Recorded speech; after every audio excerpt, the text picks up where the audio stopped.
Speaker, sir, I rise to present the budget for the year 2019-20. The recent election, which brought us to this august house today, was charged with brimming hope and desire for a bright and stable new India. Like never before, India celebrated its democracy by coming out to vote in large numbers. Voters' turnout was highest at 67.9%. Every section, young, old, first-time voters, voters since the first general election, women, all turned up to stamp their approval of a performing government. Through their unambiguous and firm mandate, they have reaffirmed putting the nation first. The people of India have validated the two goals for our country's future, that of national security and economic growth. The first term of Honorable Prime Minister Narendra Modi-led NDA government stood out as a performing government, a government whose signature was in the last mile delivery.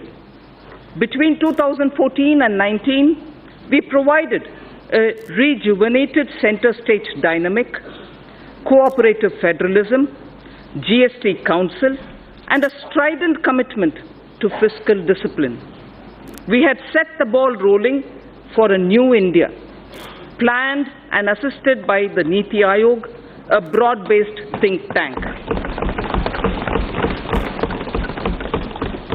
We have showed by our deeds that the principle reform, perform, transform can succeed.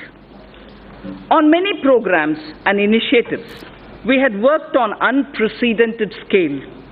Average amount spent on food security per year approximately doubled during 2014-19 compared to the preceding 5 years. Number of patents issued more than trebled 3 times in 2017-18 as against the number of patents issued pre-14. Our last mile delivery stood out, and the unknown citizen in every nook and corner of our country felt the difference. Our objective was and continues to be Mazboot Desh ke liye Mazboot Nagrik. Mega programs and services which we initiated and delivered during those 5 years will now be further accelerated. We shall further simplify procedures, incentivize performance, reduce red tape, and make the best use of technology, just as we did earlier. I am confident we will achieve our goals. Chanakya Niti Sutra says, Karya Purusha Karena Lakshyam Sampadayate. Meaning, with determined human efforts, the task will surely be completed. An Urdu couplet, pardon me my pronunciation, Yakin ho to koi rasta nikalta hai. Yakin ho to koi rasta nikalta hai. Hawa ki oat bhi lekar charag jalta hai.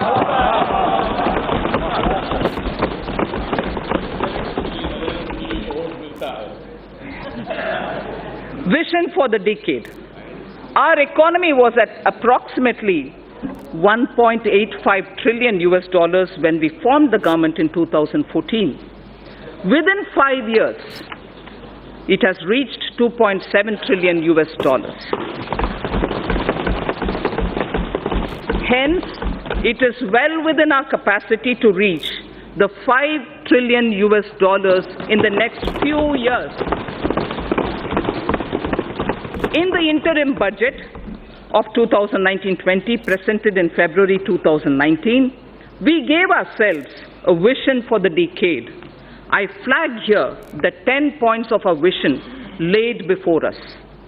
Building physical, social infrastructure, Digital India reaching every sector of the economy, pollution-free India with green Mother Earth and blue skies, Make in India with particular emphasis on MSMEs, startups, defense manufacturing, automobiles, electronics, fabs and batteries, and medical devices.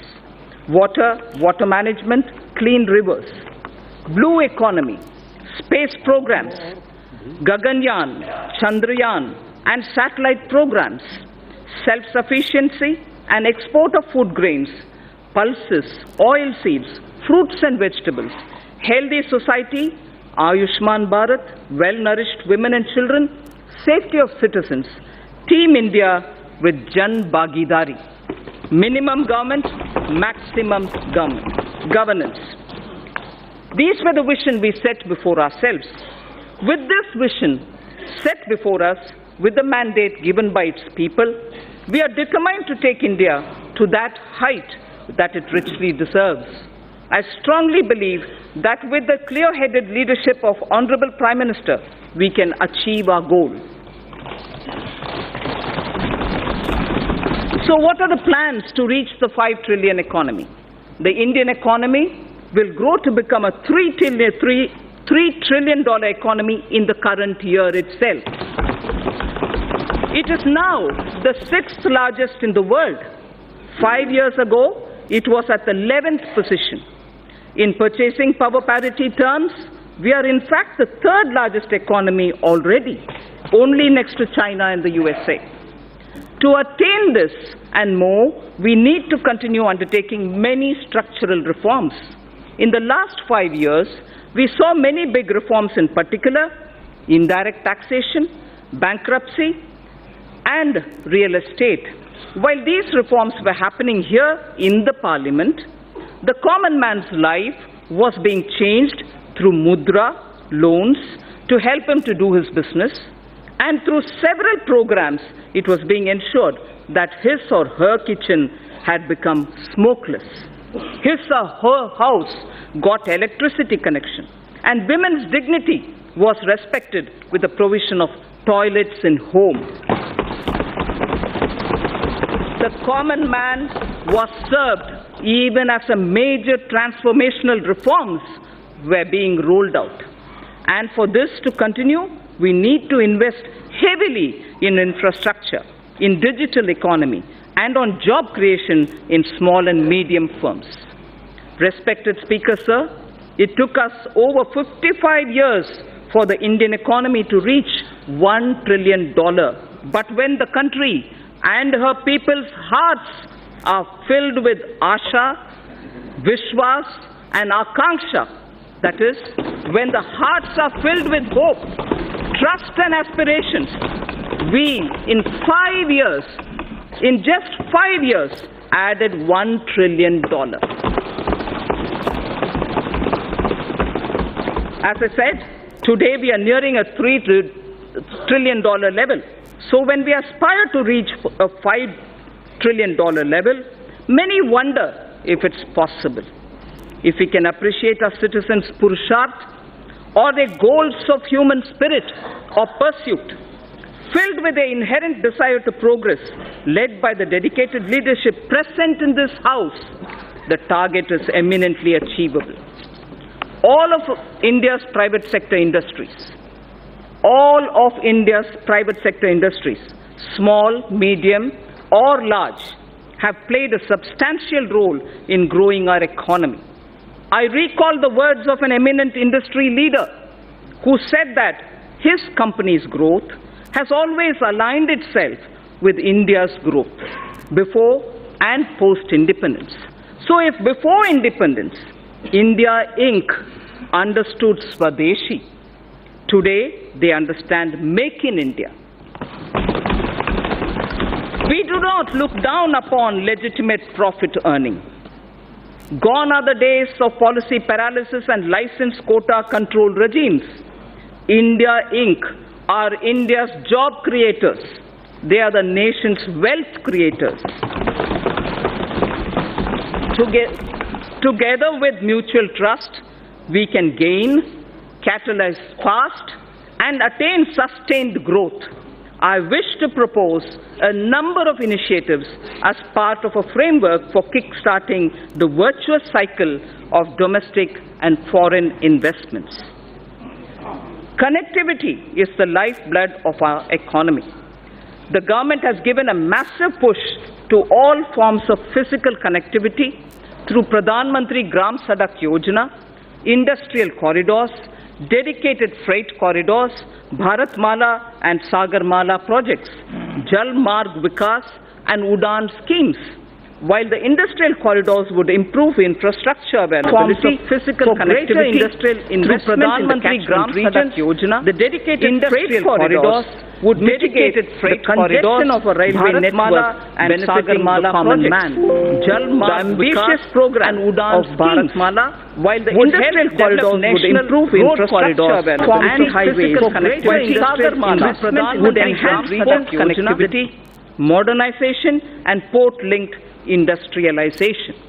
If Sagarmala is aimed at improving the infrastructure for external trade, equally it is the poor man's transport too. The Jal Marg Vikas project for capacity augmentation of navigation on national waterways is aimed at smoothing internal trade carried through inland water transport. These initiatives will improve logistics tremendously, reducing the cost of transport and increasing the competitiveness of domestically produced goods. The Udan scheme is providing air connectivity to smaller cities and enabling the common citizens of our country to avail air travel. All these programs are also helping bridge the rural and urban divide. As the world's third largest domestic aviation market, the time is ripe for India to enter into aircraft financing and leasing activities from Indian shores. This is critical to the development of self-reliant aviation industry, creating aspirational jobs in aviation finance, besides leveraging the business opportunities available in India's financial special economic zones, namely International Financial Services Center, the IFSC. Government will implement the essential elements of the regulatory roadmap for making India a hub for such activities. For providing an enabling ecosystem for growth in India of maintenance, repair and overhaul, MRO, maintenance, repair and overhaul industry, it is proposed to leverage India's engineering advantage and potential to achieve self-reliance in this vital aviation segment. Government will adopt suitable policy interventions to create a congenial atmosphere for the development of MRO in the country. The new metro rail projects for a total route length of 300 kilometers have been approved during 2018 and 19. Also, during 2019, about 210 kilometers metro lines have been operationalized. With this, 657 kilometers of metro rails network has become operational across the country. 657 kilometers. India's first indigenously developed payment ecosystem for transport based on National Common Mobility Card, NCMC standards, was launched by the Honorable Prime Minister in March 2019. This will enable people to pay multiple kinds of transport charges, including metro services and toll tax, across the country. This interoperable transport card runs on RuPay card and would allow the holders to pay for their bus travel, toll taxes, parking charges, retail shopping, and even withdraw money. Phase 2 of the FAME scheme, following approval of the Cabinet, with an outlay of 10,000 crore rupees over a period of 3 years, has commenced from 1st April 2019. The main objective of the scheme is to encourage faster adoption of electric vehicles by way of offering upfront incentive on purchase of electric vehicles, and also by establishing the necessary charging infrastructure for electric vehicles. Only advanced battery and registered e-vehicles will be incentivized under the scheme, with greater emphasis on providing affordable and environment-friendly public transportation options for the common man.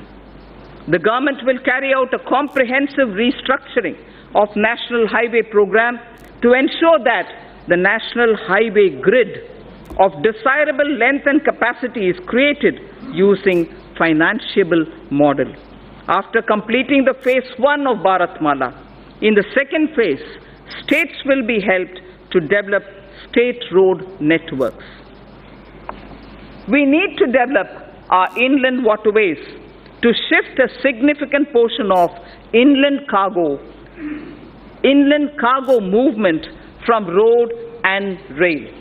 This government envisions using the rivers for cargo transportation, which will also help to decongest roads and railways. As part of the Jal Marg Vikas project, for enhancing the navigational capacity of the Ganga, a multimodal terminal at Varanasi has become functional in November 2018, and two more such terminals at Sahibganj and Haldia, a navigational lock at Farakka, would be completed in 1920. The movement of cargo volume on Ganga is estimated to increase by nearly 4 times in the next 4 years. This will make movement of freight, passenger cheaper and reduce our import bill. It is estimated that railway infrastructure would need an investment of 50 lakh crores between 2018 to 2030. Given that the capital expenditure outlays of railways are around 1.5 to 1.6 lakh crores per annum, completing even all sanctioned projects would take decades. It is therefore proposed to use public-private partnership to unleash faster development and completion of tracks, rolling stock manufacturing, and also delivery of passenger freight services. To take connectivity infrastructure to the next level, we will build on the successful model in ensuring power connectivity, one nation, one grid. Earlier we spoke about one nation, one card for mobility of common man. Now it is one nation, one grid that has ensured power availability to states at affordable rates. I propose to make available a blueprint this year for developing gas grids, water grids, highways, and regional airports. So the scaling up that we talked about, which marks the USP of this government, is revealed in each one of these examples. We do it in that scale each time. The recommendations of High-Level Empowered Committee on retirement of old and inefficient plants and addressing low utilization of gas plant capacity due to paucity of natural gas will also be taken up for implementation now. Our government launched Ujjwal Discom Assurance Yojana, UDAY, in 2015, aimed at financial and operational turnaround of discoms. Government is examining the performance of the scheme, and it will further get improved. We will work with the state governments to remove barriers like cross-subsidy surcharges, undesirable duties on open access sales, or captive generation for industrial and other bulk power consumers. Besides these structural reforms, considerable reforms are needed in tariff policy. A package for power sector tariff and structural reforms would soon be announced. It is proposed that several reform measures would be taken up to promote rental housing. Current rental laws are archaic, as they do not address the relationship between the lessor and the leasee realistically and fairly. A model tenancy law will also be finalized and circulated to the states. Large public infrastructure can be built on land parcels held by the central ministries and central public sector enterprises all across the country. Through an innovative instrument or innovative instruments such as joint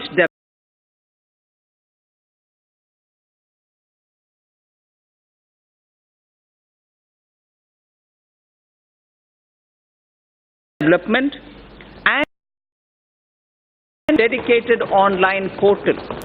Under the interest subvention scheme for MSMEs, 350 crores of rupees has been allocated for the year 2019-20 for 2% interest subvention for all GST registered MSMEs on fresh or on incremental loans. On fresh or on incremental loans. Government payments to suppliers and contractors are a major source of cash flow, especially to SMEs and MSMEs. Investment in MSMEs will receive a big boost if these delays in payment are eliminated. Government will create a payment platform for MSMEs to enable filing of bills and payment thereof on the platform itself, thereby cutting down the time and the process itself. Encouraged by the overwhelming response, the Government of India has decided to extend the pension benefit to about 3 crore retail traders and shopkeepers whose annual turnover is less than 1.5 crores under a new scheme, namely Pradhan Mantri Karam Yogi Man Dhan scheme. Enrollment into the scheme will be kept simple, requiring only Aadhaar and a bank account, and the rest will be on self-declaration. We recognize that investment-driven growth requires access to low-cost capital. It is estimated that India requires investments averaging 20 lakh crores of rupees every year. A number of measures are proposed to enhance the sources of capital for infrastructure financing. A Credit Guarantee Enhancement Corporation, for which regulations have been notified by the RBI, will be set up in 2019-20. An action plan to deepen the market for long-term bonds, including for deepening markets for corporate bond repos, credit default swaps, etc., with specific focus on infrastructure sector, will be put in place. It is proposed to permit investments made by FIIs and FPIs in debt securities issued by Infrastructure Debt Fund, non-bank finance companies, the IDF, NBFCs, to be transferred, sold to any domestic investor within specified lock-in period. Corporate debt markets are crucial for the infrastructure sector, given the need to further deepen bond markets. A number of measures are proposed to be taken up. To deepen the corporate tripartite repo market in corporate debt securities, government will work with regulators, the RBI and the SEBI, to enable stock exchanges to allow AA-rated bonds as collaterals. User-friendliness of trading platforms for corporate bonds will be reviewed, including issues arising out of capping of International Security Identification Number, the ISIN. It's right time to consider increasing minimum public shareholding in the listed companies. I have asked SEBI to consider raising the current threshold of 25% to 35%. As a key source of capital to the Indian economy, it is important to ensure a harmonized and hassle-free investment experience for foreign portfolio investors. Hence, it is proposed to rationalize and streamline the existing Know Your Customer, the KYC norms for FPIs to make it more investor-friendly without compromising the integrity of cross-border capital inflows. It is time to take our capital markets closer to the masses and meet various social welfare objectives related to inclusive growth and financial inclusion. I propose to initiate steps towards creating an electronic fundraising platform, a social stock exchange, under the regulatory ambit of Securities and Exchange Board of India, the SEBI, for listing social enterprises and voluntary organizations. For listing social enterprises and voluntary organizations working for the realization of a social welfare objective so that they can raise capital as equity, debt, or as units like a mutual fund. It is important to get retail investors to invest in treasury bills and securities issued by the government. Efforts made by the Reserve Bank will need to be supplemented with further institutional development using stock exchanges.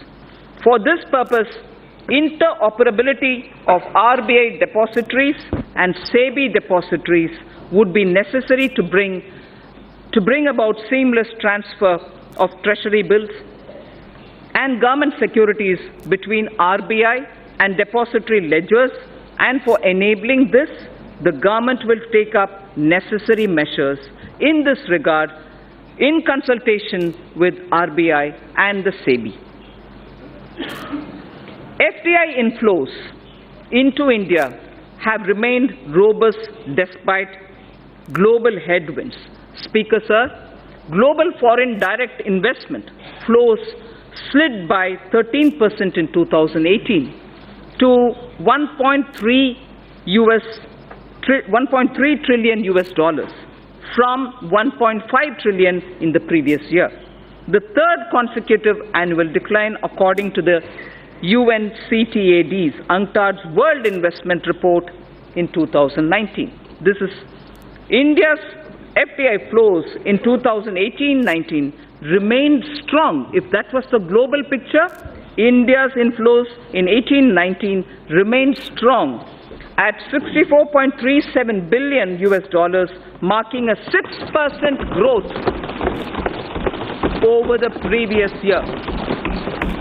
I propose to further consolidate, Speaker, sir, the gains in order to make India a more attractive FDI destination.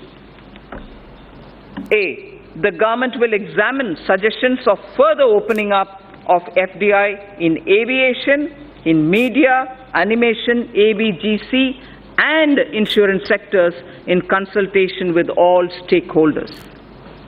100% foreign direct investment will be permitted for insurance intermediaries. Local sourcing norms will be eased for the FDI in single brand retail sector. Single brand retail sector. It's high time India not only gets integrated into global value chain of production of goods and services, but also become part of the global financial system to mobilize global savings, mostly institutionalized in pension, insurance, sovereign wealth funds, and so on. The government is contemplating organizing an annual global investors meet in India using National Infrastructure Investment Fund as the anchor to get all three sets of global players, top industrialists, corporate leaders, top pension, insurance, sovereign wealth funds, top pension, insurance, and sovereign wealth funds, and top digital technology and venture funds also. An important determinant of attracting cross-border investment, Speaker, sir, is availability of investable stock to the foreign portfolio investors. This issue assumes greater significance in view of the gradual shift from stock-targeted investments towards passive investment whereby funds track global indices composition, of which depends upon available floating stock.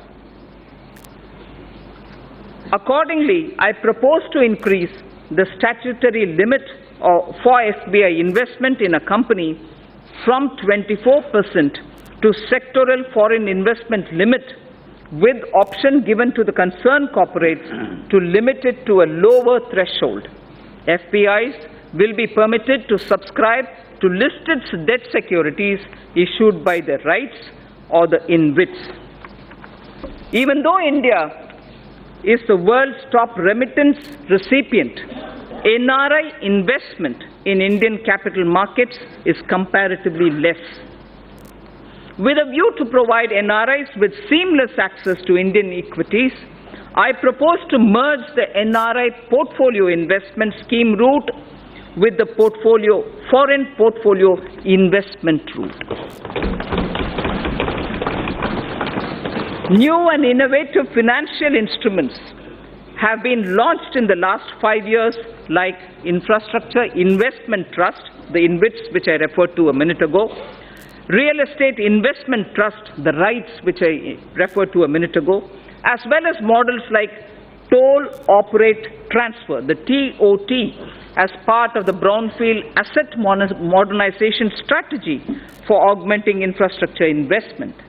India has had a reasonable success in brownfield asset monetization, and several InvITs and one rate transaction have already been completed.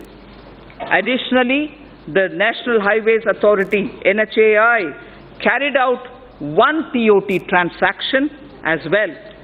The cumulative resources garnered through these instruments and model, Speaker Sir, exceed 24,000 crores of rupees.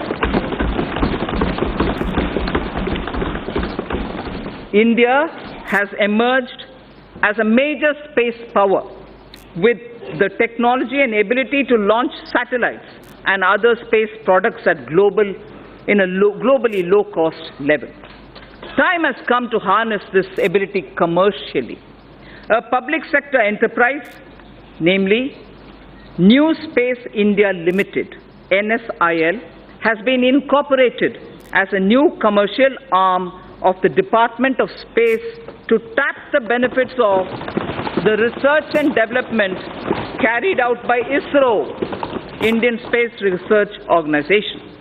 The company will spearhead commercialization of various space products, including production of launch vehicles, transfer of technologies, and marketing of space products. Sir, I've all the while spoken about the various means through which we can, at a macro level, reaching the $5 trillion target. Now, I would just confine myself to talking about Gramin Bharat, the rural India, the various steps which we'll take towards strengthening our economy. Mahatma Gandhi ji had said, the soul of India lives in its villages. This year, even as we are marking the 150th birth anniversary of Mahatma Gandhi, I submit that our government keeps Antyodaya at the core of all its efforts. At the center of everything that we do, we keep Gaon, Garib और Kisan. मतलब गांव, गरीब और किसान केंद्र बिंदु है हमारे हर एक कार्यक्रम में. Honorable Prime Minister's two mega initiatives of Ujjwala Yojana and Saubhagya Yojana have transformed the lives of every rural family, dramatically improving ease of their living. Household access to clean cooking gas has seen an unprecedented expansion through provision of more than 7 crore LPG connections. All villages and almost 100% households across the country have been provided with electricity. A combination of efficient implementation and enthusiastic adoption has significantly improved access to energy for rural households. By 2022, the 75th year of Indian independence, I would like to assure the nation that every single rural family, except those who are unwilling to take the connection, except, Speaker Sir, it's important to understand, except those who are unwilling to take the connection will have an electricity and a clean cooking facility.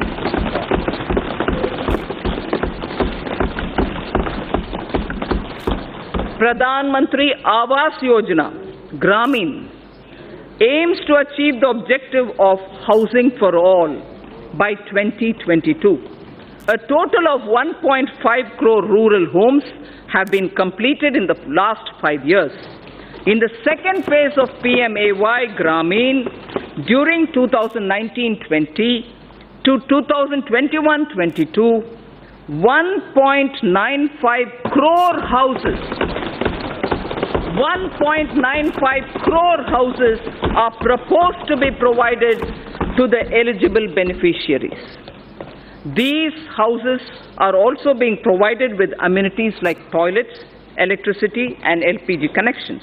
With the use of technology, the DBT platform, the Direct Benefit Transfer platform, and technology inputs, average number of days for completion of houses has been reduced from 314 days in 2015 and 16. It took us 314 days, Speaker Sir.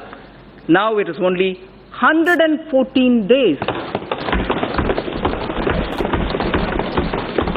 Please allow me to repeat this. If the completion of houses required 314 days in 2015-16, by the time it was 2017-18, it has now come down to only 114 days, and that is why the scale of our achievement is possible. Fishing and fishermen. Fishing and fishermen communities are closely aligned with farming and are crucial to rural India. Through a focused scheme, the Pradhan Mantri Matsya Sampada Yojana, the Department of Fisheries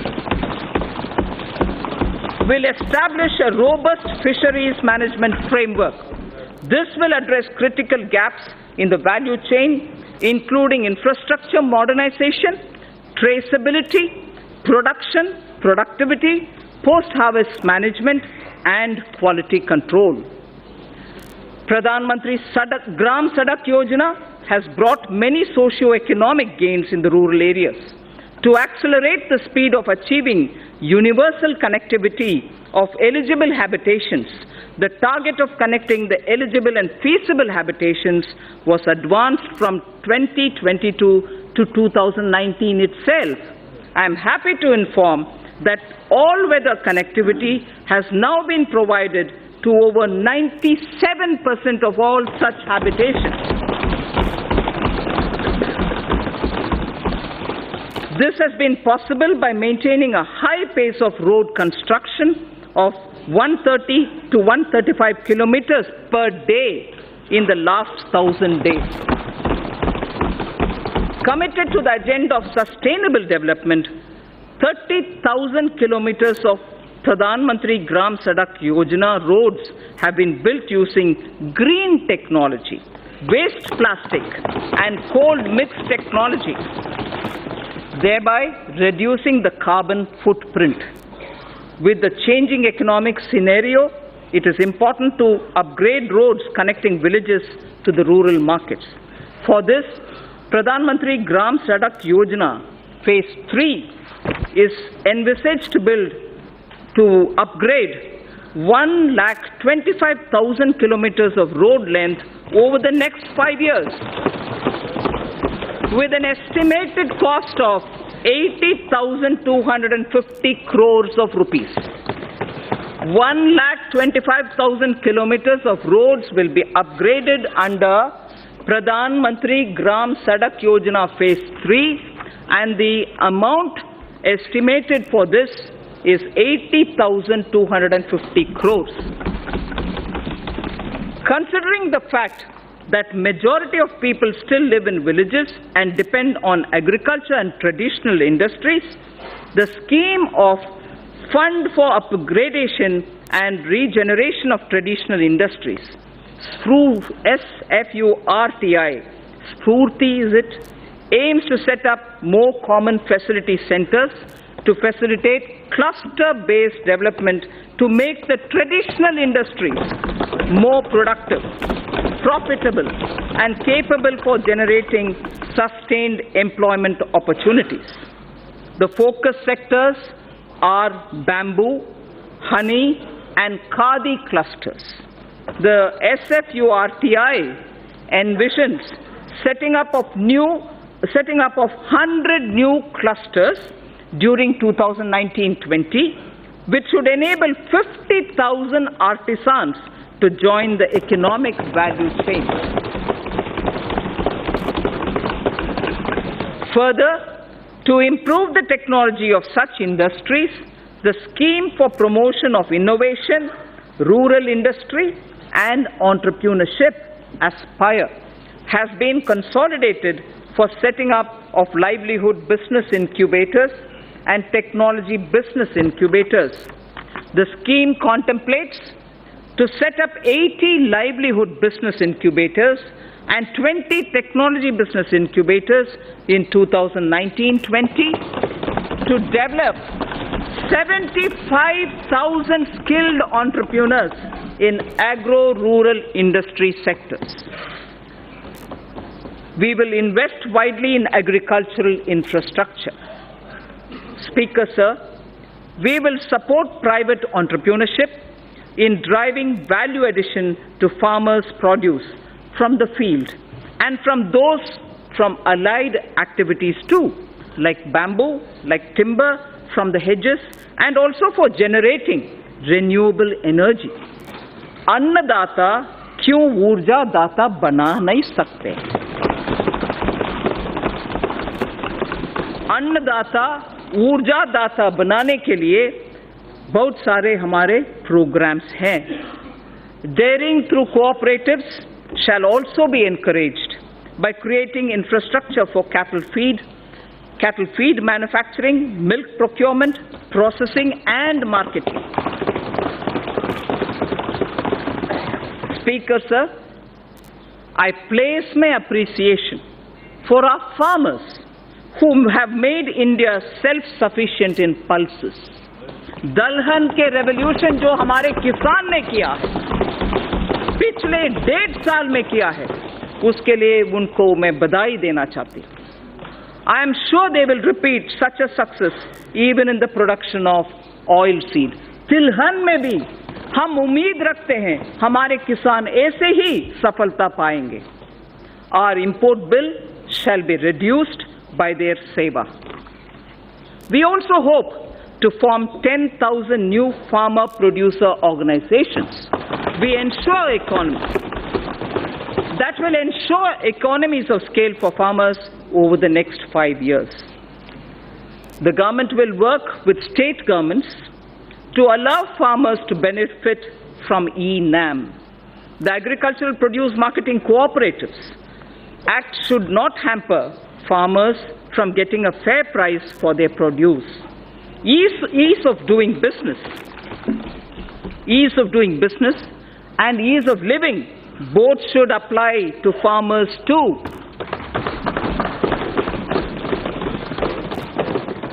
And we shall go back to basics on one count.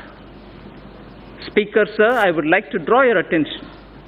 We shall go back to basics on one count. Zero budget farming. Zero budget farming may not be a new thing. That is why I said we'll go back to basics. We need to replicate this innovative model.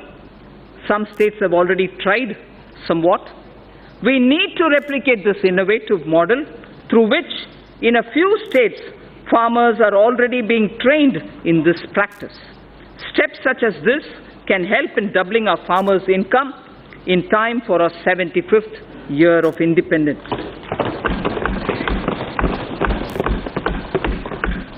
ensuring India's water security and providing access to safe and adequate drinking water to all Indians is a priority for this government.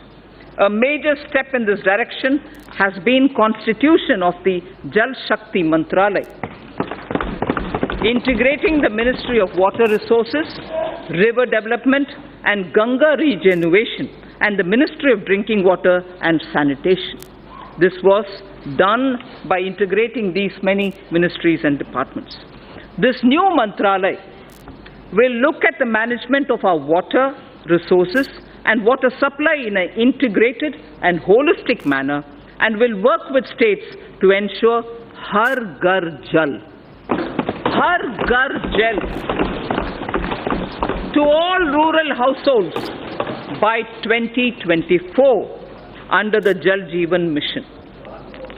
This mission under the Department of Drinking Water and Sanitation will focus on integrated demand and supply side management of water at the local level, including creation of local infrastructure for source sustainability like rainwater harvesting, groundwater recharge and management of household wastewater for reuse in agriculture. The Jal Jeevan Mission will converge with other central and state government schemes to achieve its objectives of sustainable water supply management across the country. The government has identified 1,592 blocks which are critical and overexploited, spread across 256 districts for the Jal Shakti Abhiyan. Besides using funds available under various schemes, the government will also explore possibility of using additional funds available under the Compensatory Afforestation Fund Management and Planning Authority, the CAMPA, for this purpose. Speaker said, Swachh Bharat Abhiyan has touched the very conscience of the nation besides bringing enormous health and environmental benefits. This noble scheme, initiated in 2014, has achieved a resounding success.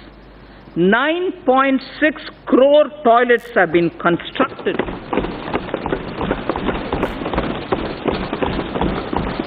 9.6 crore toilets have been constructed since October the 2nd, 2014. More than 5.6 lakh villages have become open defecation free. We have to build on this success. We must not only sustain the behavioral change seen in people, but also harness the latest technologies available to transform waste into energy. I propose to expand the Swachh Bharat mission to undertake sustainable solid waste management in every village.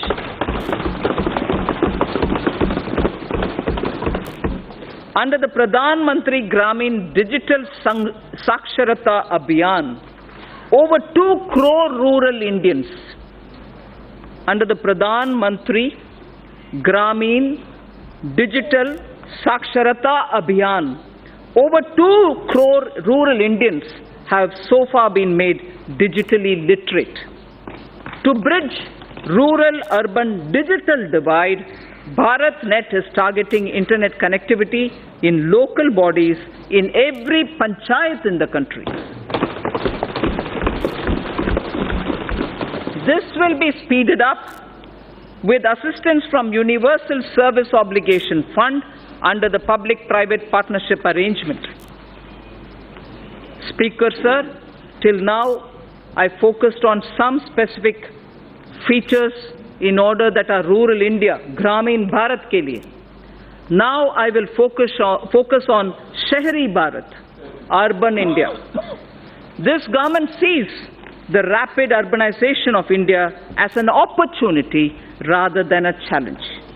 We have to make both our cities and villages better using technology. This way, we can help people live closer to their homes, stop migration into cities, provide essential services to all. Under Pradhan Mantri Awas Yojana, urban, over 81 lakh houses with an investment of about 4.83 lakh crores have been sanctioned, of which construction has started in about 47 lakh houses. Over 26 lakh houses have been completed, of which nearly 24 lakh houses have been delivered to the beneficiaries. Large-scale adoption of new technologies for construction of these houses. Over 13 lakh houses have so far been constructed using these new technologies. More than 95% of our cities also have become ODF, open defecation free. 95% of all cities have become, or they have declared themselves ODF. More than 45,000 public and community toilets across 1,700 cities have been uploaded on Google Maps, covering more than 53% of India's urban population. Almost 1 crore citizens have downloaded the Swachhata app. The 150th birth anniversary of Mahatma Gandhi is an apt occasion for us to rededicate ourselves to the ideals of the Mahatma. Honorable Prime Minister took the sankalp of achieving Gandhiji's resolve of Swachh Bharat to make India open defecation free by 2nd October 2019. I'm very satisfied and I'm very happy to report to this august House that this would be achieved by the 2nd of October. To mark this occasion, the Rashtriya Swachhata Kendra will be inaugurated at Gandhi Darshan, Rajghat on 2nd October 2019.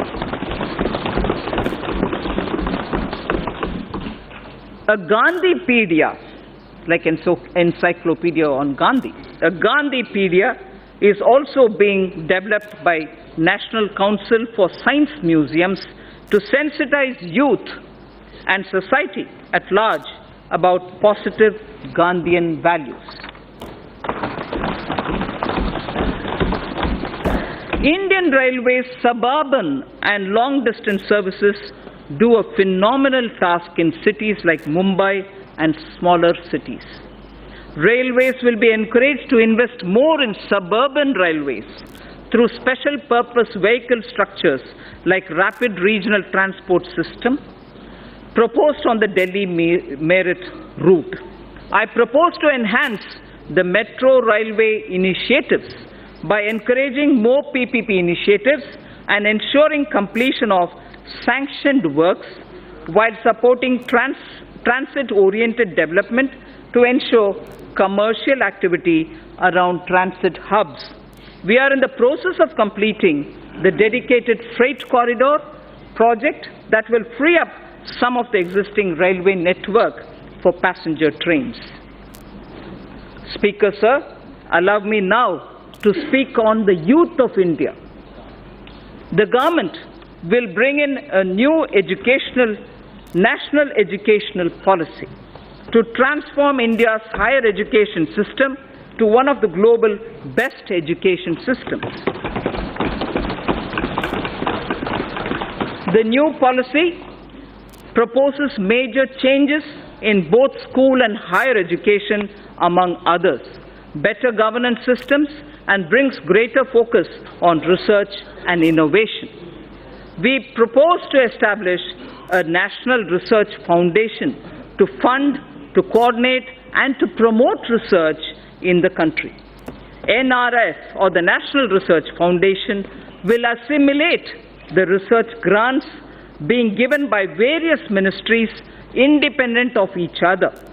NRF will ensure that the overall research ecosystem in the country is strengthened with focus on identified thrust areas relevant to our national priorities and towards basic science without duplication of effort and expenditure.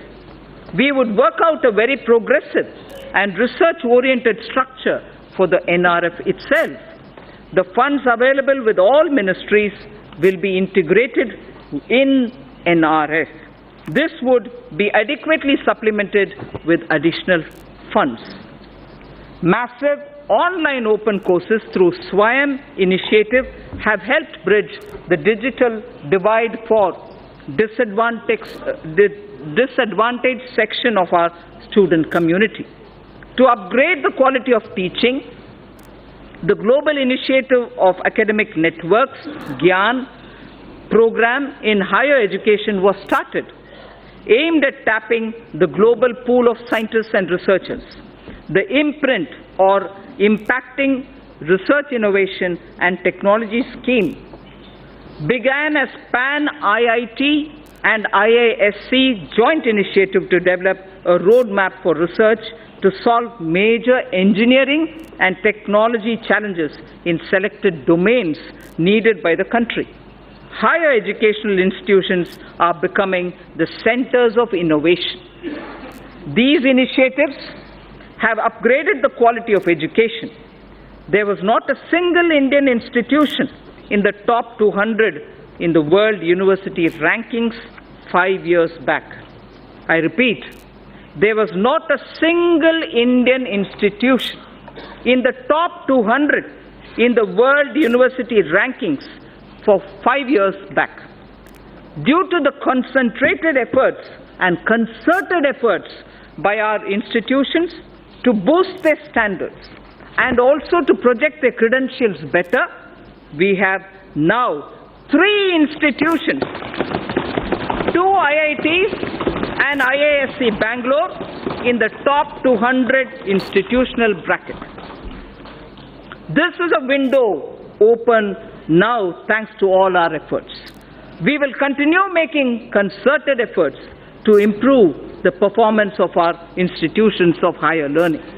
An amount of 400 crores has been provided under the head World-Class Institutions for the year 2019-20, more than 3 times the revised estimates for the previous year.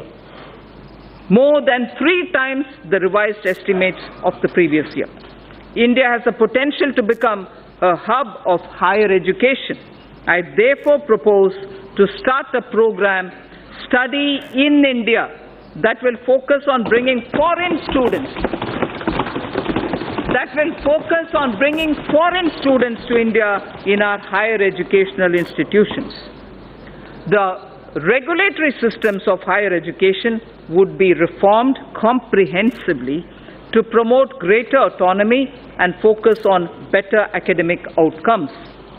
A draft legislation for setting up of Higher Education Commission of India would be presented in the year ahead. Khelo India scheme, launched in October 2017, has created awareness of sports as an integral part of wellness throughout the country. The government is committed to expand Khelo India scheme and to provide all necessary financial support.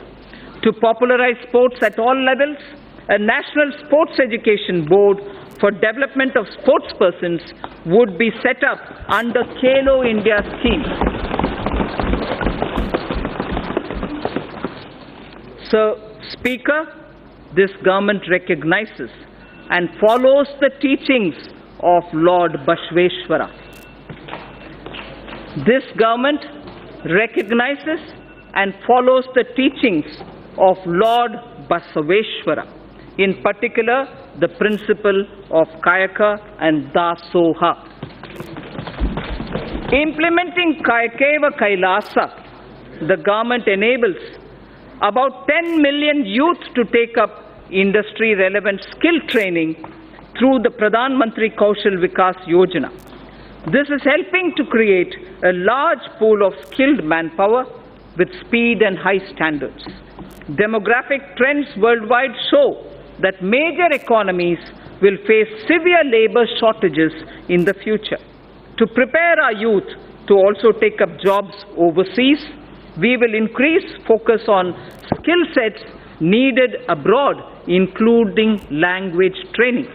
We will also lay focus on new age skill skills like artificial intelligence, Internet of Things, big data, 3D printing, virtual reality, and robotics, which are valued highly both within and outside the country and offer much higher remuneration. Drawing again on Lord Basaveshwara, his principle of Dasoha underlines most things this government does. Give it up for giving up LPG subsidy, or the various pension schemes, or on the principle of sharing through distribution for the wellness of society, which is what Lord Basaveshwara did even earlier in a millennia ago. The government is proposing to streamline multiple labor laws into a set of 4 labor codes. Sir, for the sake of labor welfare, I'd like to repeat this slide. The government is proposing to streamline multiple labor laws into a set of 4 labor codes. Codes. C-O-D-E-S. Codes. This will ensure that process of registration and filing of returns will get standardized and streamlined. With various labor-related definitions getting standardized, it is expected that there shall be less disputes. We propose, again sir, this is an interesting idea, I wish to draw your attention. We propose to start a television program within the DD bouquet of channels exclusively for startups.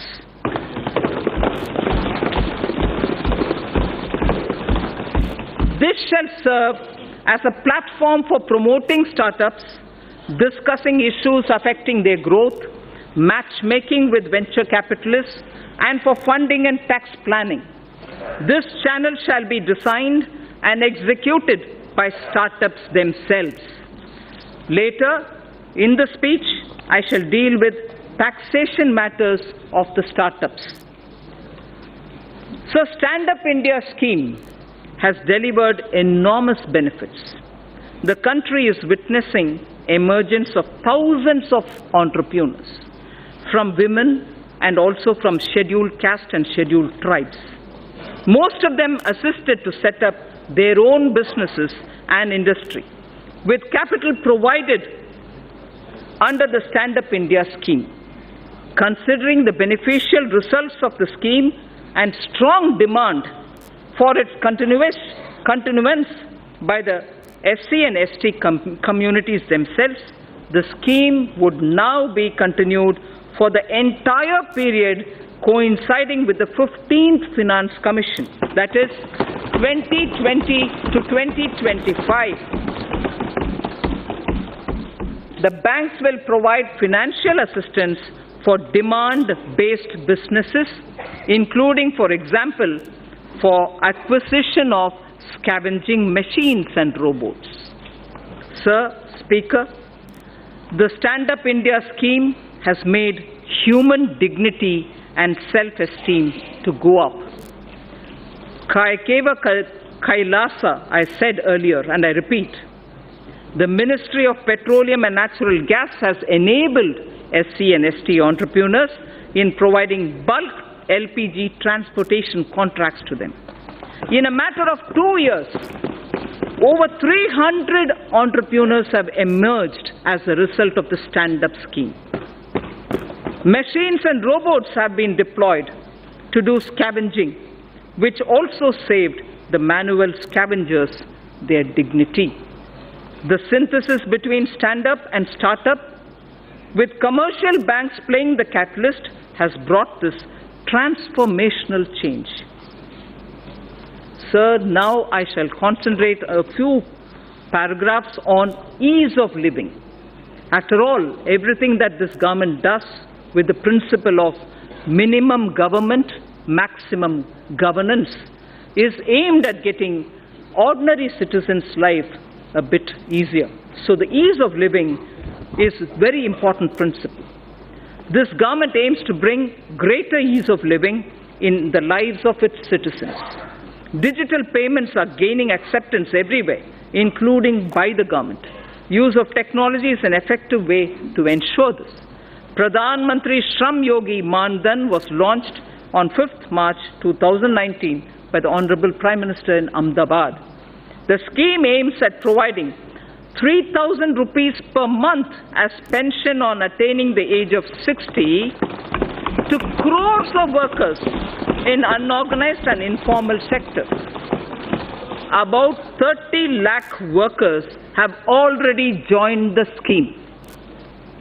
For good quality of life and ease of living, maintaining a cleaner environment and ensuring sustainable energy use is absolutely vital. A program of mass scaling up of LED bulbs for widespread distribution at household level was taken up, resulting into massive replacement of incandescent bulbs and CFLs in the country. Approximately 35 crore LED bulbs have been distributed under the Ujala Yojana, leading to a cost saving, and this is very impressive. I request through you, respected Speaker, that all members present here listen to what cost saving has emerged because of the LED bulbs. Approximately 35 crore LED bulbs have been distributed under the Ujala Yojana, leading to a cost saving of 18,341 crores. And this 18,341 crores annually, every year, because of LED, this is what the country is saving.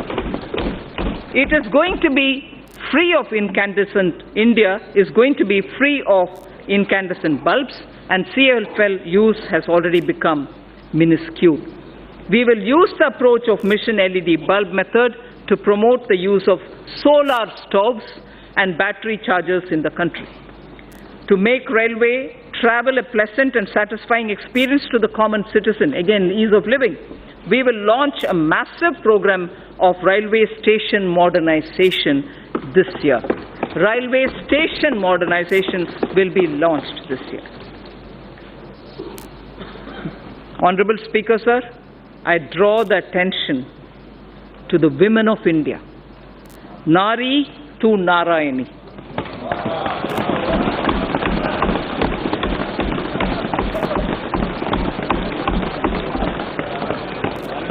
We believe, obviously this country's tradition has been Nari to Narayani. Swami Vivekananda, in a letter to Swami Ramakrishnananda, had said, "There's no chance for the welfare of the world unless the condition of women is improved." I repeat, there is no chance for the welfare of the world unless the condition of women is improved. It is not possible. It is not possible for a bird to fly on one wing. Swami Vivekananda's words. This government believes that we can make progress with greater women's participation. In India's growth story, sir, I would like to draw your attention.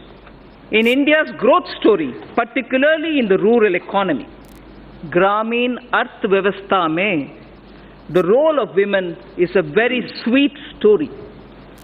Gramin Arthvyavastha mein Mahila ki Bhagidari ekdam ek sunera kahani hai. This government wishes to encourage and facilitate the role of women. Gender analysis of the budget aimed at examining the budgetary allocation through a gender lens has been in place for over a decade. I propose to form a broad-based committee with government and private stakeholders to evaluate and suggest action for moving forward. There is no segment of human life where the contribution of women is not significant.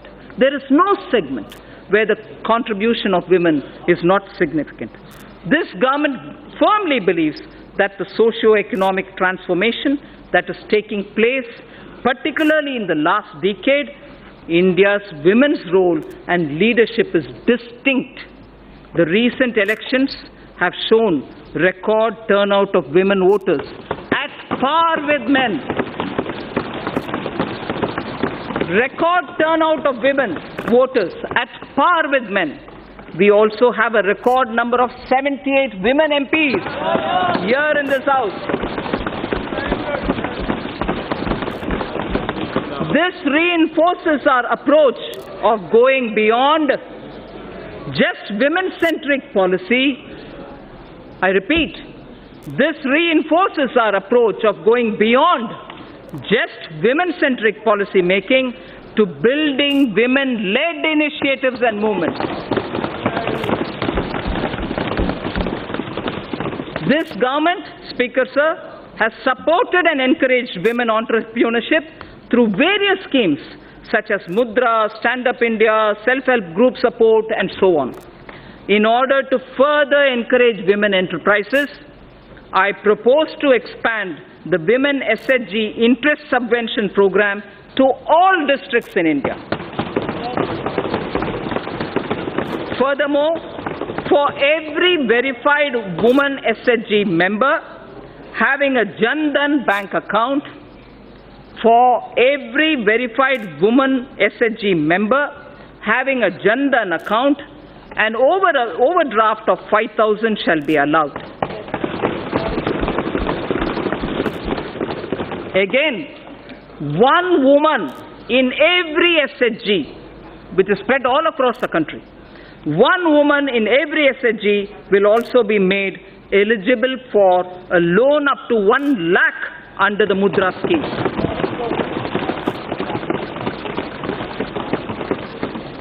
Speaker Sir, at the beginning I did tell you about India's soft power. India's soft power, which is the next section I'll concentrate on. India's soft power is appreciated in so many different ways. Some simple examples, sir. In the last 3 years, on the International Yoga Day, yoga has been practiced in large numbers in 192 countries around the world. Mahatma Gandhi's favorite bhajan, Vaishnav Janto Tene Kahiye, was sung by the respective lead artists from over 40 countries. The annual Bharat Ko Jano quiz competition is sought after as an event to participate by not only NRIs, non-resident Indians, but also several foreigners themselves. I propose to consider issuing Aadhaar card for non-resident Indians with Indian passports after their arrival in India without waiting for 180 days. I repeat it. I propose to consider issuing Aadhaar cards for non-resident Indians with Indian passports after their arrival in India without waiting for the mandatory 180 days. Without waiting, we issue. I propose to launch a mission which will integrate our traditional artisans and their creative products with global markets. Wherever necessary, we shall obtain patents for them and the geographical indicators, GI, for them. I wish to say this in Hindi for the larger audience of traditional artisans. इस उद्देश्य से मैं इस गरिमामय प्रांगण से पहली बार यह घोषणा करती हूँ कि हम भारत के सृजनात्मक उद्योगों को अर्थव्यवस्था से जोड़कर जहां आवश्यक है बौद्धिक संपदा अधिकारों से संरक्षित करके राष्ट्रीय और अंतर्राष्ट्रीय बाजार तक पहुंचाने की मुहिम प्रारंभ करेंगे।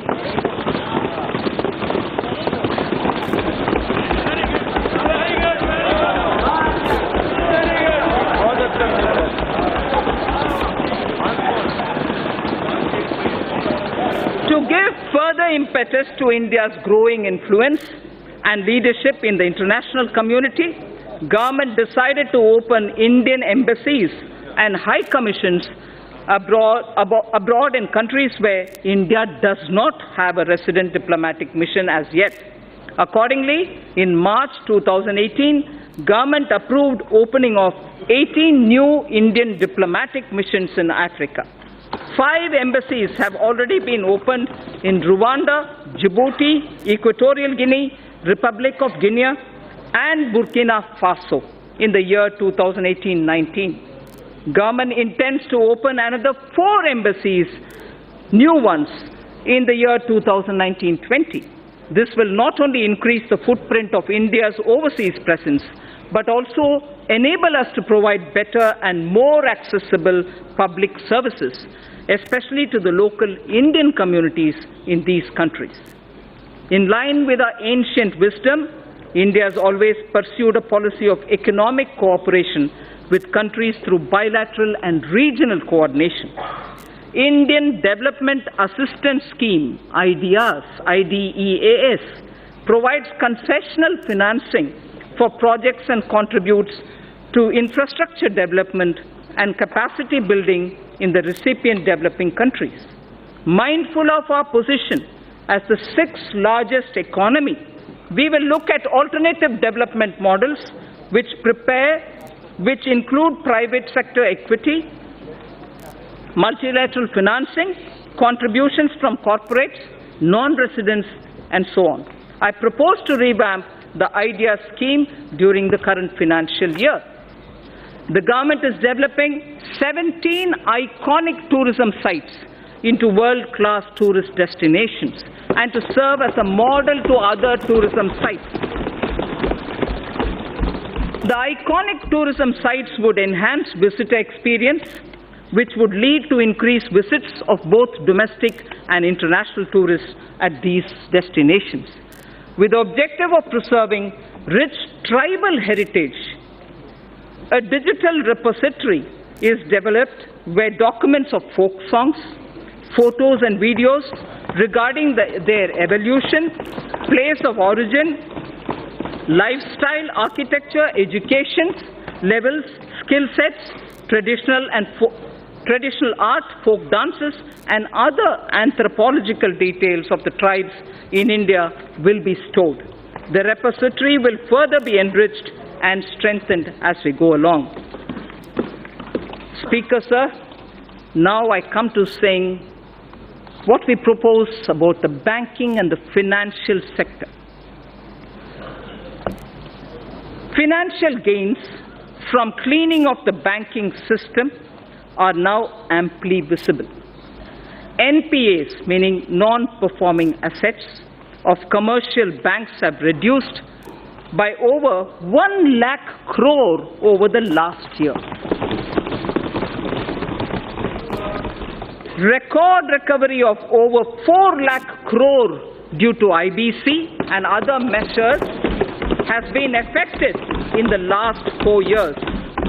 Provision coverage ratio is now at its highest in 7 years, and domestic credit growth has risen by 13.8%. Government has smoothly carried out consolidation, reducing the number of public sector banks by 8. Government has smoothly carried out consolidation, reducing the number of public sector banks by 8. At the same time, as many as 6 public sector banks have been enabled to come out of prompt corrective action framework. We have enabled 6 public sector banks to come out of that situation. Having addressed the legacy issues, public sector banks are now proposed to be further provided 70,000 crores of rupees capital to boost credit for a strong impetus to the economy. 70,000 crores of rupees will be provided in order that capital will be boosted so that credit can be improved. To further improve ease of living, they will leverage technology, offering online personal loans, doorstep banking, and enabling customers of one public sector bank to access services across all public sector banks and so on. In addition, government will initiate steps to empower account holders to remedy the current situation in which they do not have control over deposits of cash by others into their accounts. There is an issue now. Unknowing to them, there are money being deposited into accounts, and that is creating a lot of problems for customers. So we will be addressing that also. We will initiate steps to address that problem. Reforms will also be undertaken to strengthen governance in public sector banks.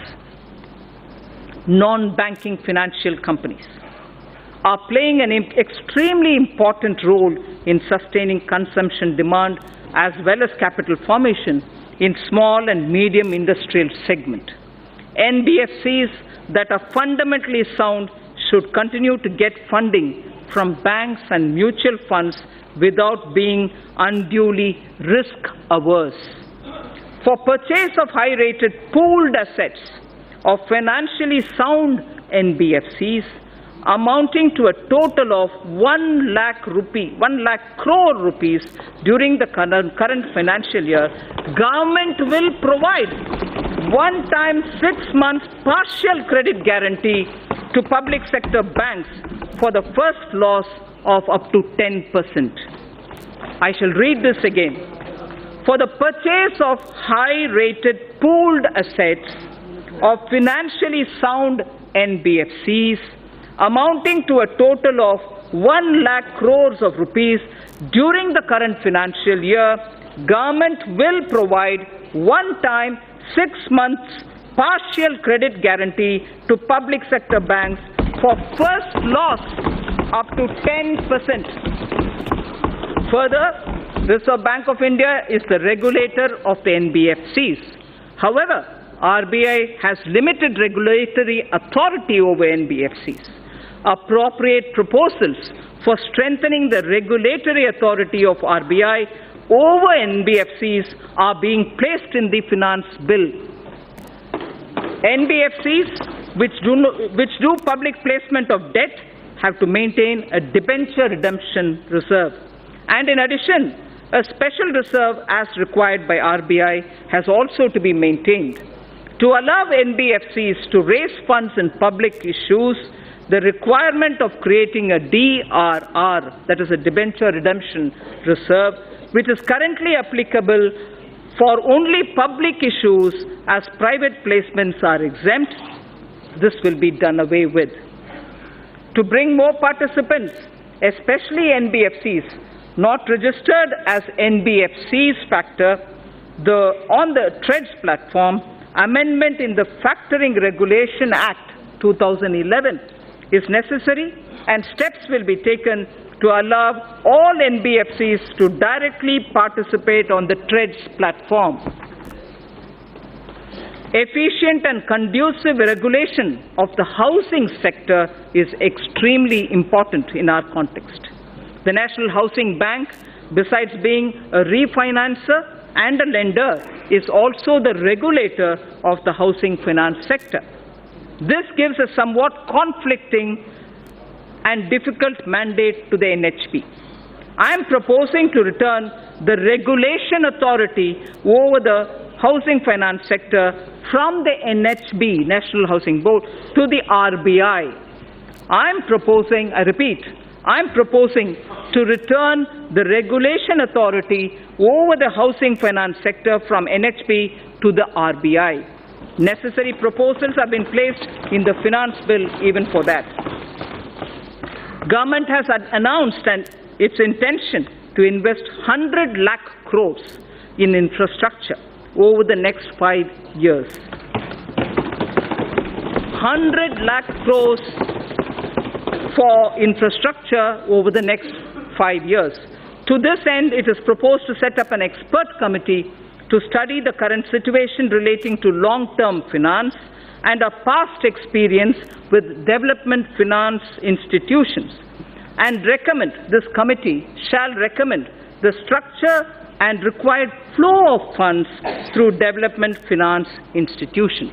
The situation will be reviewed by them, and they will suggest measures.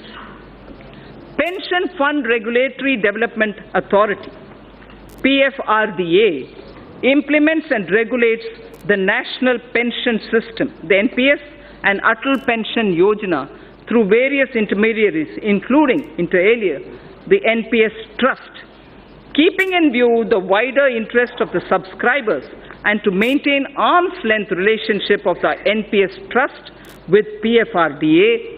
Steps will be taken to separate the NPS Trust from PFRDA with appropriate organizational structure.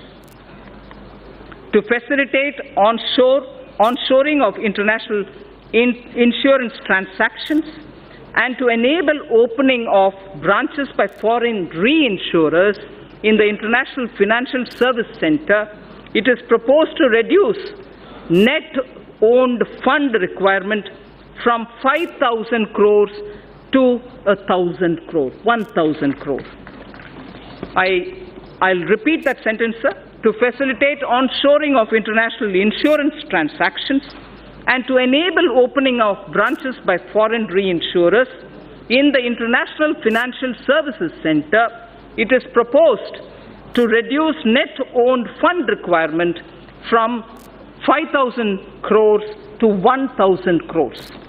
Government has been following the policy of disinvestment in non-financial public sector undertakings, maintaining government stake not to go below 51%. Government is considering, in case where the undertaking is still to be retained in government control, to go below 51% to an appropriate level on case-to-case basis. Government has also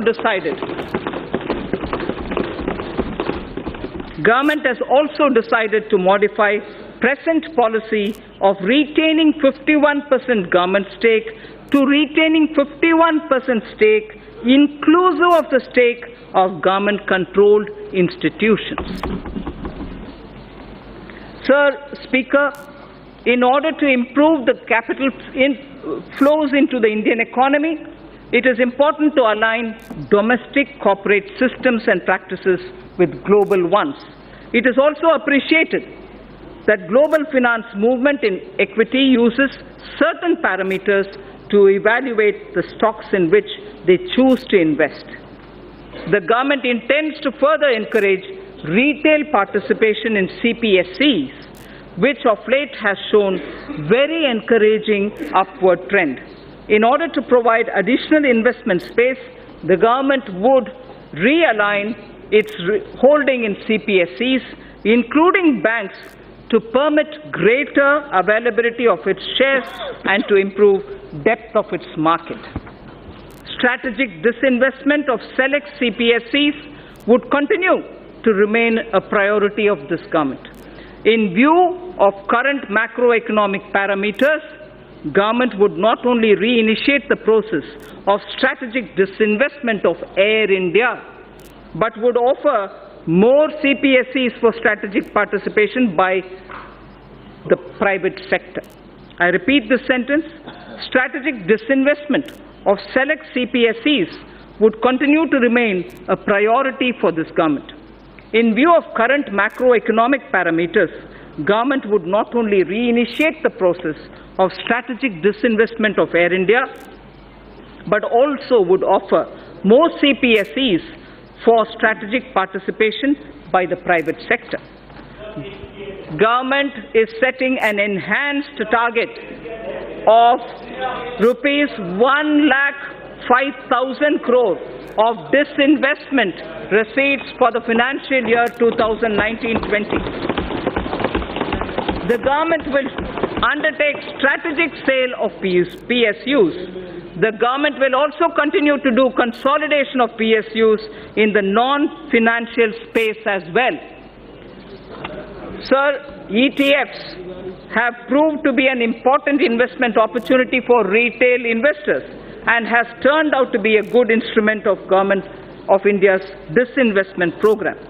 To expand this further, government will offer an investment option in ETF on the line of equity-linked savings scheme, which is ELSS. This would encourage long-term investments in CPSEs. For bringing better public ownership of the PSUs and also bring greater commercial and market orientation of the listed PSUs, the government will take all necessary steps to meet public shareholding norms of 25% for all listed PSUs and raise the foreign shareholding limits to maximum permissible sector limits for all PSUs, companies which are part of emerging market index. Sir, the Indian sovereign debt, external debt, India's sovereign external debt to GDP is among the lowest globally at less than 5%. Honorable Speaker, sir, this is a very important indicator for India. I am repeating the line. India's sovereign external debt to GDP is among the lowest globally at less than 5%. The government will start raising a part of its gross borrowing program in external markets in external currencies. This will also have beneficial impact on demand situation for the government securities in domestic market. A new series of coins, sir, a new series of coins of 1 rupee, 2 rupees, 5 rupees, 10 rupees and 20 rupees, easily identifiable to the visually impaired also, were released by the government minister, by the Honorable Prime Minister on 7th March 2019. These new coins will be made available for public use shortly. Sir, in the first 50 years after independence, we emphasized on rights. So I draw your attention to this line, which marks the end of part A of my speech. In the first 50 years after independence, we emphasized on rights. Marking 75 years of our independence, we should place emphasis on our duty towards India. Place emphasis on our duty towards India without undermining our rights. Thinkers all over the world have supported the argument that in performing one's duty, protection of one's rights is inherent. In performing one's duty, the protection of one's right is inherent in it. For the bright future of India, when again in 2022 we will remember our freedom fighters, we should dedicate ourselves to the service of the nation. So now I move to part B, which is something of great interest for all of us, taxation related. Honorable Speaker, sir, I see a lot of members sitting up. Mr. Speaker, sir, I begin by thanking our taxpayers who, as responsible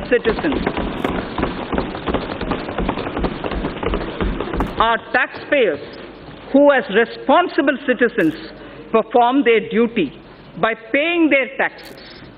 It is because of their valuable contribution that our government is able to work for our collective dream of inclusive and all-round development of our nation. I place my appreciation to the honest taxpayer of India. At this juncture, sir, I find wisdom in a line from Purananuru, which is a Sangam time Tamil literature piece. A Tamil Sangam era work, and this is done by Pisirandayar,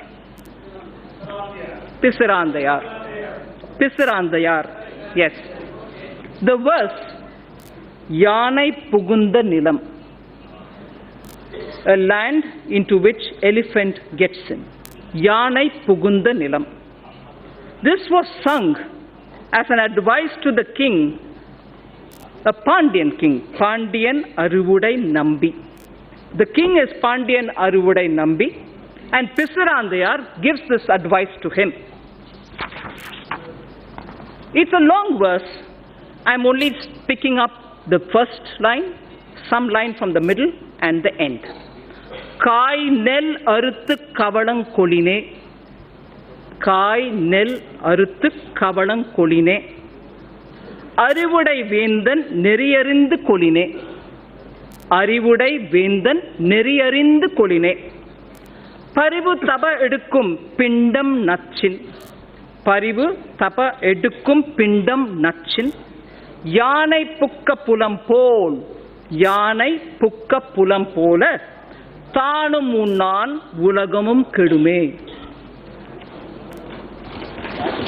Meaning,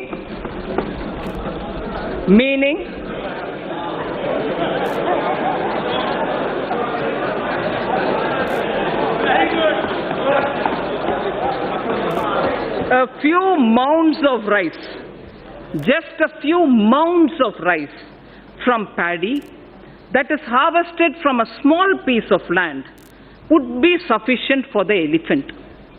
For an elephant, just a few mounds of rice cooked from paddy which is taken from a small piece of land will be sufficient. But what if the elephant itself enters into the field and starts eating? It would eat far lesser than what it will trample with its foot. I hope the meaning is clear. So, the advice given to Pandian Arivudai Nambi is a valuable advice that this government appreciates. An elephant, if it is given mounds of rice, here I would refer to taxation, will be quite happy. It doesn't have to enter into the field and trample to eat the food. So we don't intend to trample anybody.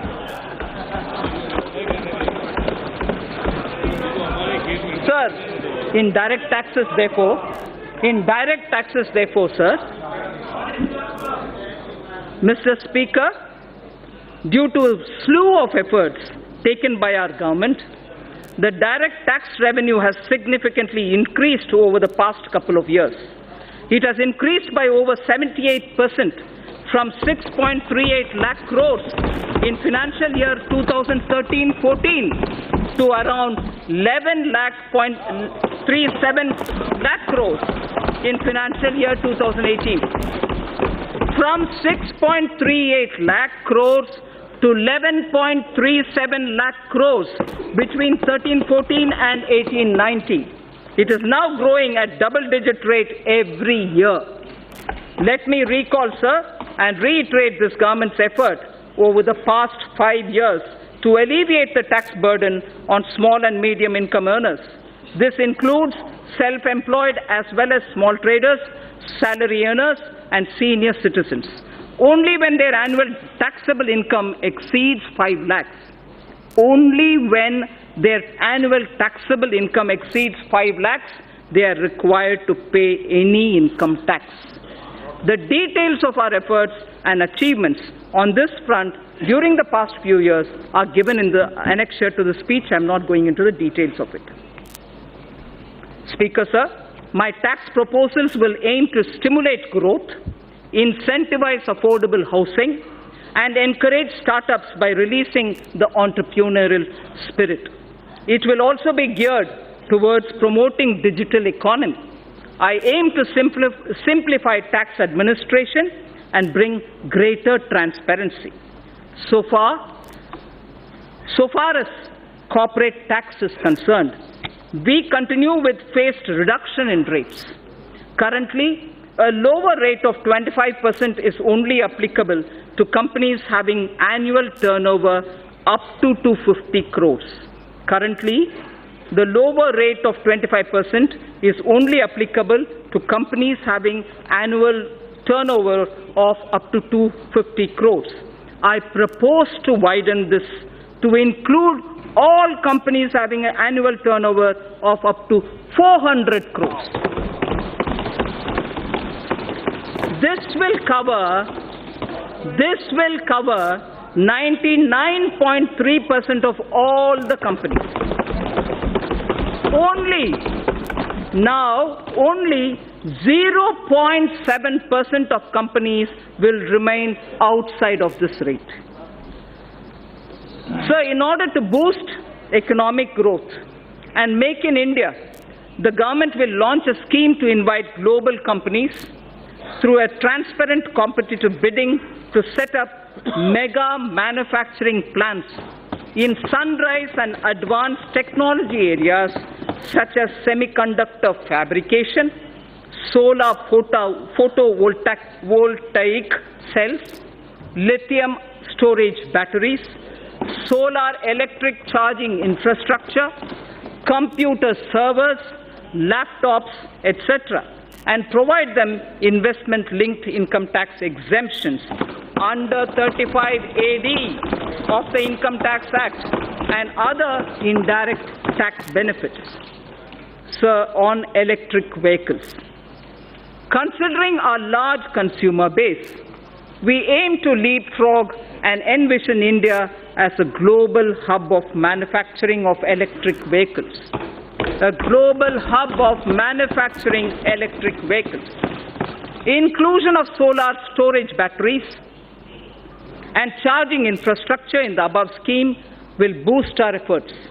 Government has already moved the GST Council to lower the GST rate on electric vehicles from 12 to 5%.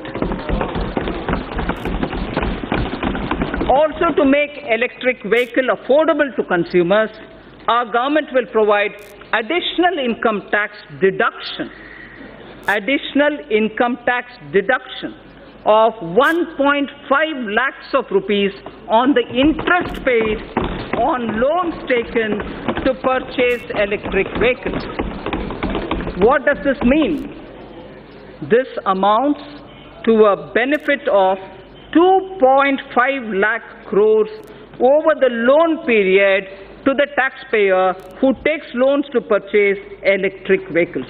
So by the time the entire period of the loan ends, for you having taken the loan for buying an electric vehicle, you would benefit to the level of 2.5 lakh rupees because of this income tax deduction which is being brought in for encouraging purchase of electric vehicles. So startups, as I said when I was talking about the youth of this country, startups require, and we have been consistently providing them all the encouragement. Startups in India are taking firm roots and their continued growth needs to be encouraged. To resolve the so-called angel tax issue, I'm sure a lot of members are concerned on this issue. To resolve the so-called angel tax issue, the startups and their investors who file requisite declarations and provide information in their returns will not be subjected to any kind of scrutiny in respect of valuation of share premiums. The issue of establishing identity of the investor and source of his funds will be resolved by putting in place a mechanism of e-verification. So there's no man-to-man interface there. With these funds raised by startups will not require, the funds raised by startups will not require any kind of scrutiny from the income tax department. In addition, special administrative arrangements shall be made by the Central Board of Direct Taxes for pending assessments of startups and redressal of their grievances. It will be ensured that no inquiry or verification in such cases be carried out by the assessing officer without obtaining approval of his supervisory office. So the element of discretion with which startups were suffering has been removed. So without obtaining the approval of his supervisory officer, an assessing officer shall not worry the assessee. At present, startups are not required to justify fair market value of their shares issued to certain investors, including Category 1 alternative investment funds. I propose to extend this benefit to Category 2 alternative investment funds also. At the moment, it's available for AIF Category 1. Now I expand this to include Category 2 AIFs also. Therefore, valuation of shares issued to these funds shall be beyond the scope of income tax scrutiny. Again, you get out of income tax scrutiny when that has been done. I also propose to relax some of the conditions for carry forward and set off losses in the case of startups. I also propose to extend the period of exemption of capital gains arising from sale of residential house for investment in startups up to 31/3/2021. And relax certain other conditions of this exemption. So, affordable housing, which is an aim of this government. For realization of the goal of housing for all and affordable housing, a tax holiday has already been provided on the profits earned by developers of affordable housing. Also, interest paid on housing loans is allowed as a deduction to the extent of 2 lakhs in respect of self-occupied property. In order to provide a further impetus, I propose to allow an additional deduction of up to 1,50,000 rupees for interest paid on loans borrowed up to 31st March 2020, next year, for purchase of affordable house valued up to 45 lakhs. Therefore, a person purchasing an affordable house will now get an enhanced interest deduction up to 3.5 lakhs of rupees. This will translate into benefit of 7 lakh of rupees to the middle class home buyers over their loan period of 15 years. Just as we said about the electric cars, now we are saying the tax deduction provision that we are coming in now with will enable home buyers of the affordable home category that in the period of 15 years, when your home loan runs, the net gain would be 7 lakh of rupees. This will immediately benefit a lot of middle class. So on the NBFCs, a lot of discussion happens today about NBFCs. Non-banking financial companies play an increasingly important role in India's financial system. With enhanced levels of regulation they are subjected to by the Reserve Bank of India, there is a need to provide greater parity in their tax treatments vis-à-vis scheduled banks. Currently, interest on certain bad or doubtful debts made by scheduled banks and other financial institutions is allowed to be offered to tax in the year in which this interest is actually received. I propose to extend this facility to deposit-taking as well as systematically important non-deposit-taking NBFCs also. So the International Financial Services Center, the GIFT City, series of measures have already been taken in the past by this government. With a view to incentivizing the IFSC, I propose to provide several direct tax incentives to an IFSC, including 100% profit-linked deduction under Section 80LA in any 10-year block within a 15-year period, exemption from dividend distribution tax from current and accumulated income to companies and mutual funds, exemption on capital gain to Category 3 AIF, and interest payment on loan taken from non-residents. So, securities transaction tax. I propose to give relief in levy of securities transaction tax by restricting it only to the difference between the settlement and the strike price in case of exercise of option. Simplification and ease of living. India's ease of doing business ranking under the category of paying taxes showed a significant jump from 172 in 2017 to 121 in the year 2019. From 172, we have come to 121, a drastic improvement. I now propose to implement series of measures that will leverage technology to make compliance easier for the taxpayer. Interchangeability of PAN and Aadhaar. Mr. Speaker, sir, more than 120 crore Indians now have Aadhaar card. Therefore, for ease and convenience of taxpayers, I propose to make PAN and Aadhaar interchangeable and allow those who do not have PAN cards to file income tax returns by simply quoting their Aadhaar number, and also use it wherever they are required to quote the PAN. So everywhere where you are required to quote the PAN, instead you can just do Aadhaar, and even if you don't have a PAN, there is no problem.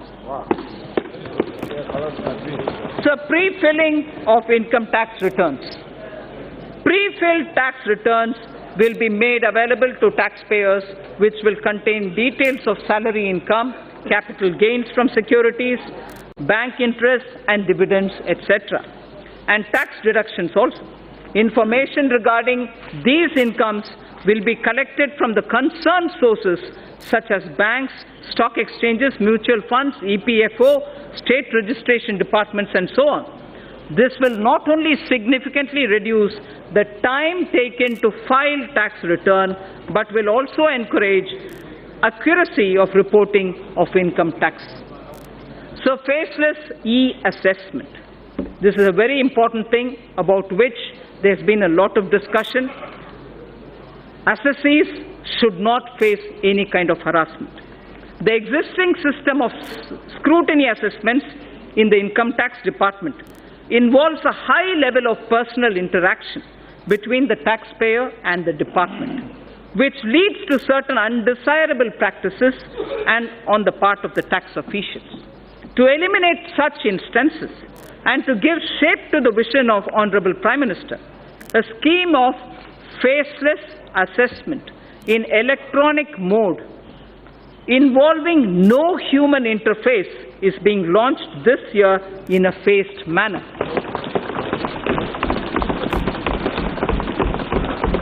To start with, such e-assessments shall be carried out in cases requiring verification of certain specified transactions or discrepancies. Cases selected for scrutiny shall be allocated to assessment units in a random manner, and notices shall be issued electronically only by a central cell without disclosing the name, designation or location of the assessing officer. The central cell shall be the single point of contact between the taxpayer and the department. This new scheme of assessment will represent a paradigm shift in the functioning of the income tax department.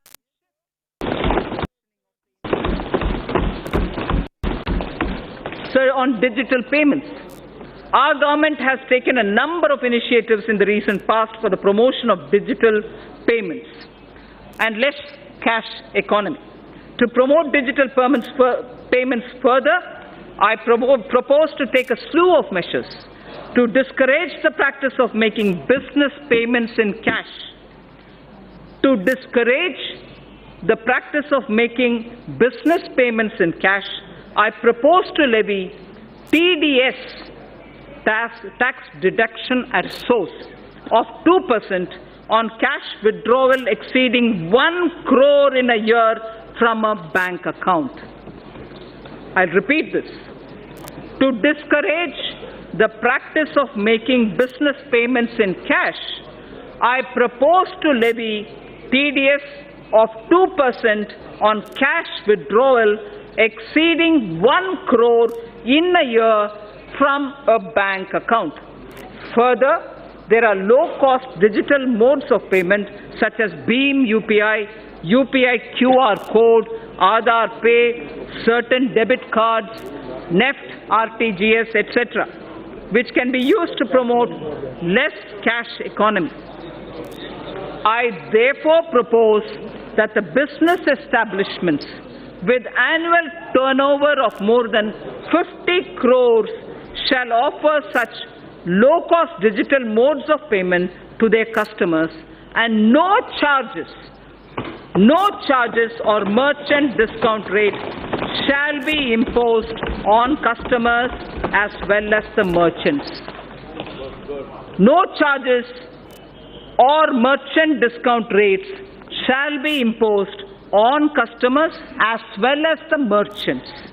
RBI and banks will absorb these costs from the savings that will accrue to them on account of handling less cash as people move to these digital modes of payment. Necessary amendments are being made in the Income Tax Act and the Payments and Settlement System Act of 2007 to give effect to these provisions. So now about the revenue mobilization. I'm sure it's equally concerning for all of us.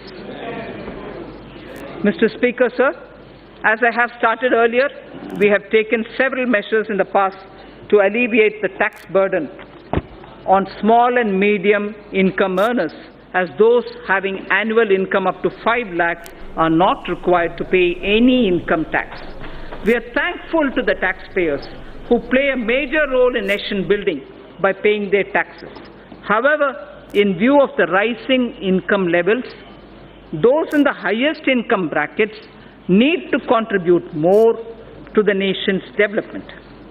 I therefore propose to enhance the surcharge on individuals having taxable income from 2 crore to 5 crores and 5 crore and above, so that effective tax rates for these two categories will increase by around 3% and 7% respectively. So the other measures, I also propose to simplify the tax law to reduce genuine hardships being caused to taxpayers, which include enhancing threshold of tax for launching prosecution for non-filing of returns, and exempting appropriate class of persons from the anti-abuse provision of Section 50CA and Section 56 of the Income Tax Act. So the indirect taxes. Now coming to indirect taxes, sir. We are aware that the landscape has changed significantly with the implementation of the GST.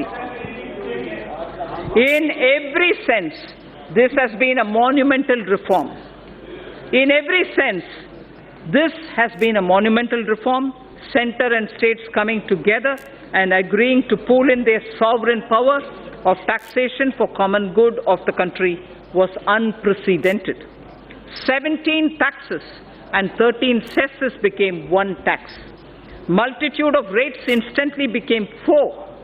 Almost all commodities saw rate reduction. Tens of returns were replaced by just one. Taxpayers' interface with tax departments got reduced. Border checks got reduced and eliminated in many cases. Goods started moving freely across states, which saved time and energy. A truck started doing two trips in the same time in which it was doing one. Thus, dream of one nation, one tax, one market was realized.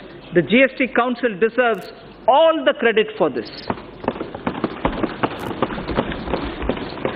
Sir, in the initial phase, GST witnessed certain teething problems. This was natural considering the scale of the reform. However, the Council, the Centre and the states proactively worked to resolve these issues. GST rates have also been reduced significantly, where relief of about 92,000 crores per year has been given. We should not lose sight of this fact when judging the performance of the GST. The details are given in the annexure. We are further simplifying the GST processes. A simplified single monthly return is being rolled out. Taxpayer having annual turnover of less than 5 crore shall file only quarterly returns. Free accounting software for return preparation has been made available to small businesses. A fully automated GST refund module shall be implemented. multiple tax ledgers for a taxpayer shall be replaced by just one. It's also proposed to move an electronic invoice system wherein invoice details will be captured in a central system at the time of issue. This will eventually be useful to pre-fill a taxpayer's return. There will be no need for a separate e-way bill. Its rollout would begin from January 2020. Electronic invoice system will significantly reduce the compliance burden. Sir, on the customs side, my proposals are driven with the objective of securing our borders, achieving higher domestic value addition through Make in India, reducing import dependence, protection to MSME, and promoting clean energy, curbing non-essential imports, and correcting inversions. Defense has an immediate requirement of modernization and upgradation. This is a national priority. For this purpose, import of defense equipment that are not being manufactured in India are being exempted from the basic customs duty. Make in India is a cherished goal. In order to provide domestic industry a level playing field, basic customs duty is being increased on items such as cashew kernels, PVC, vinyl flooring, tiles, metal fittings, mountings for furniture, auto parts, certain kinds of synthetic rubber, marble slabs, optical fiber cable, CCTV camera, IP camera, digital and network video recorders, and so on. Also, exemptions from on certain electronic items which are now being manufactured in India are being withdrawn. Further, end-use based exemptions on palm stearin, fatty oils, and exemptions to various kinds of papers are also being withdrawn. To encourage domestic publishing and printing industry, 5% customs duty is being imposed on imported books. To further promote domestic manufacturing, customs duty reductions are being proposed on certain raw materials and capital goods. These include certain inputs of CRGO sheets, amorphous alloy ribbon, ethylene dichloride, propylene oxide, cobalt matte, naphtha, wool fibers, inputs for manufacture of artificial kidney and disposable sterilized dialyzer, and fuels for nuclear power plants. To further incentivize e-mobility, customs duty is being exempted on certain parts of electric vehicles. Customs duty is also being exempted on capital goods required for manufacture of specified electronic goods. So the export duty is being rationalized on raw and finished leather to provide relief to this sector. Crude prices have softened from their highs. This gives me room to review excise duty and cess on petrol and diesel. I propose to increase special additional excise duty and road and infrastructure cess, each one by 1 rupee a litre on petrol and diesel. It is also proposed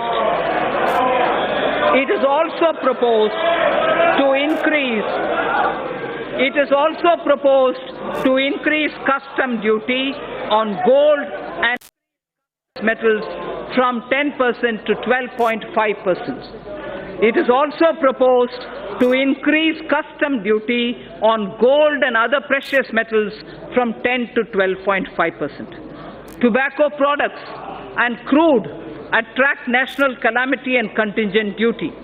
In certain cases, this levy has been contested on the ground that there is no basic excise duty on these items. To address this issue, a nominal basic excise duty is being imposed. Sir, I am also proposing few amendments to the Customs Act. Recent trends reveal that certain bogus entities are resorting to unfair practices to avail undue concessions and export incentives. While we have intensified our efforts against such nefarious activities, provisions are being incorporated in the Act for enhanced penalty and prosecution for such offences. Further misuse of duty-free scrips and drawback facility involving more than 50 lakh of rupees will be a cognizable and non-bailable offence. GST has completed 2 years. An area that concerns me is that we have huge pending litigations from pre-GST regime. More than 3.75 lakh crores of rupees is being blocked in litigations and service tax and excise. There is a need to unload this baggage and allow businesses to move on. I therefore propose a legacy dispute resolution scheme, that will allow quick closure of these litigations. I would urge the trade and business to avail this opportunity and be free from legacy litigations. The details of my tax proposals are given in the annexure. Sir Speaker, I thank you for this opportunity, and with these words, I commend the budget to this august House. Thank you. To Srimati Nirmala Sitharaman, Manya Vitt Mantri ji. I just would like to mention, although I have commended the budget, I just would like to mention, I have not mentioned specific allocations for the scheme and programs. I have not mentioned specific allocations for schemes and programs. All these details are available in the budget documents as much as my speech's annexure. I also and take this opportunity for the response that we've received for the crowdsourcing of ideas for the budget. Immense suggestion from common citizens reached us. We have benefited from the crowdsourcing. The one last mention, which is more for the curiosity's sake, the fiscal deficit. The fiscal deficit this year is 3.3%, brought down from 3.4%. Thank you. Item number 2, Srimati Nirmala Sitharaman, Manya Vitt Mantri ji. Of course, don't have the papers with me.